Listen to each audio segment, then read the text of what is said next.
There's a couple reasons why I think Transformers has been able to stay relevant for 25 years. The first is its ability to constantly reinvent itself to be relevant to the kids of that age. The fact that we have reinvented our characters so many times over time, I think it almost becomes exciting to see what Optimus Prime is going to look like in the next iteration. We don't want to give them the same thing twice. We want them to recognize their heroes and their characters, and clearly Optimus Prime is Optimus Prime, and Bumblebee and Starscream and Megatron. You know, you have to have certain elements that are kind of iconic and that continue forward so that people can recognize characters, especially young people who aren't as familiar with all the different iterations of Optimus Prime over the many years. But having said that, you also want to reinvent it, because people want to see those characters take on all kinds of different shapes and looks and be able to have and possess different powers. The other part of it is the passion of the fans, is that that really helped kind of bridge the two worlds together when the first movie came out, as you had all these new kids that were getting into the brand for the first time because of the impact that the movie had and the ability to showcase the story on this massive scale. But it also crossed generations, where you had, you know, adults that possibly had kids that were getting back into Transformers again for the first time because they were going back and reliving their childhoods all over again and seeing the magic of what they saw in a cartoon and a toy line in the 80s, seeing that brought to life again. So we want to take advantage of that evolution that's happening in this film and put that in the toy line, and put that in the product line, and put that in the video game, so that people can go play right along with that as they're enjoying whatever tangible amusements they're playing with based on the movie.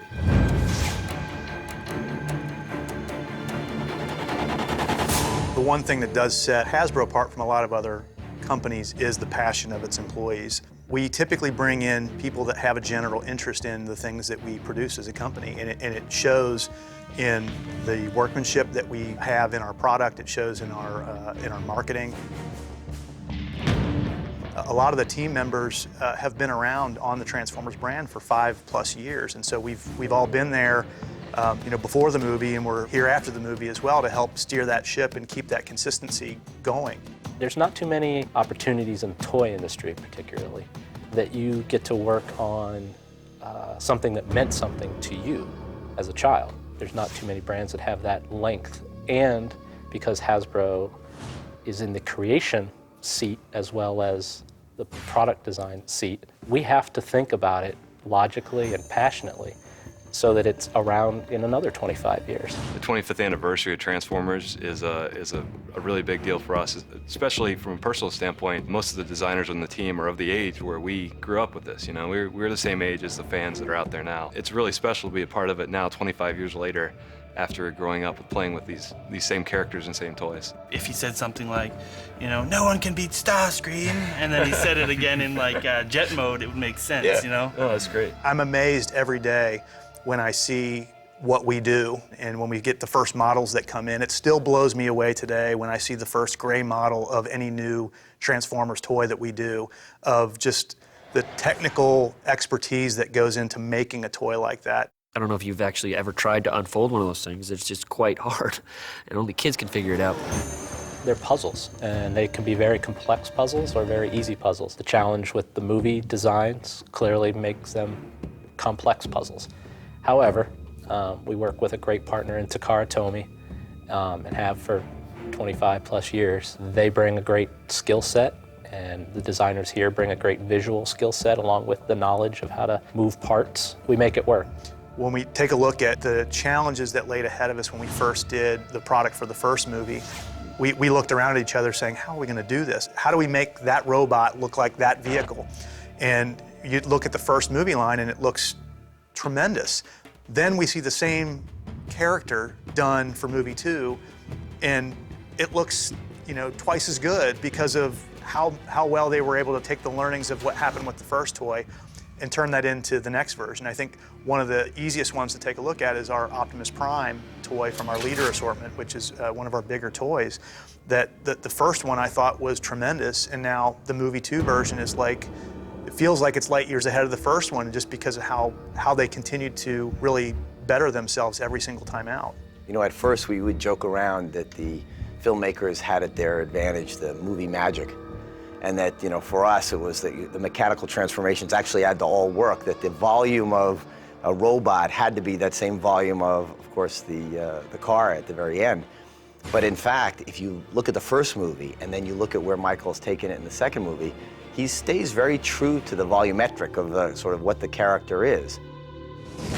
They give me a huge license on creating all sorts of characters, from the wheelie character to the Reed Man to the little bugs. So it's really fun for our creative team, my robot designers, to have fun and create Transformer robots. There's an iconic look of what they are because you still see a lot of the car parts in their robot modes, and that's what helps you identify that it's a Transformer. So all the parts that are on the exterior in the car mode or the jet mode, they have to go somewhere. And so I think we were able to get to a really good place where the studio did a great job of really bringing the characters to life and finding that way of how do you make a magical conversion on screen that has all the complexity that it has, and then have that allow Hasbro to be able to still make a magical toy that still replicates a lot of the great transformation that you do see in the movie. So this next new toy line for Revenge of the Fallen has all of those specific elements. You see all the gears turning and all the things happening.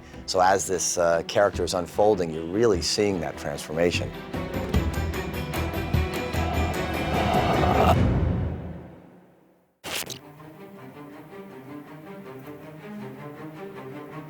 I feel like we have a really good relationship with the Transformers fans. Every year, we have our annual Transformers convention called BotCon. We usually get, between 2,000 and 4,000 or 5,000 people that show up to the convention every year. And this is our chance to talk face-to-face with our fans, is really just interact on a personal level with truly the people that care the most about the brand outside of Hasbro. Whether it's at BotCon or whether it's online or whether it's at Comic-Con, I can't say enough about, the time and attention our team spends in hearing from the fans and wanting to please the fans. Because really, if you think about it, we are so grateful to them. They have stuck with this brand, through the really good moves we've made probably over time and some of the moves that they probably characterize as bad moves. We don't always get it right, but we always try to get it right. I think that we've been able to really reach out to the fan audience and engage them in a way that we do get their feedback and we listen to where they would like to see the brand go. We clearly can't do everything that every fan would like to see, but we definitely listen to kind of where the general trends are going and try to give them what they want. We're continuously checking the boards, the Transformers forums on the different various websites, just to get kind of the read of what they're thinking, what they like, don't like. More often, hopefully, what they like than anything. They definitely are kind of the underground heartbeat of the brand. These are the guys that really kept the brand relevant in a pop culture way when the brand wasn't as big as it is today and when it wasn't as big as it was in the 80s. And so I think in many respects, what the movie has really done is kind of put them on the map, because everyone knows Star Wars and everyone knows Star Trek and some of these other properties that have a little bit longer of a heritage than Transformers does. And now that we've had our live action movie, it kind of, it was legitimization of who they are and that the passion that they have for this brand.